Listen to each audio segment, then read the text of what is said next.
The main purpose of this video is to showcase educational activities and tutorials, making it clear that it is not intended for sexual gratification.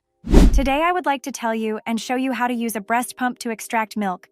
This is a very useful thing for mothers and is especially helpful when you need to quickly get milk.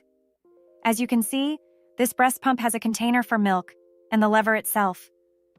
When pressed, milk comes out. In fact, it is very convenient because you can use the milk container many times. Now I will show you how it works.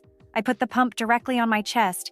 Make sure that it fits snugly against the nipple and nothing interferes with you. Press the lever, creating pressure so that the milk flows into the container. When it begins to fill it, you will see this moment. This is natural milk, which is very important, by the way. As you can see, it does not take much time. I already feel how the container is filled with the required amount of milk. Now I can simply unscrew this container and pour the milk into another container for storage.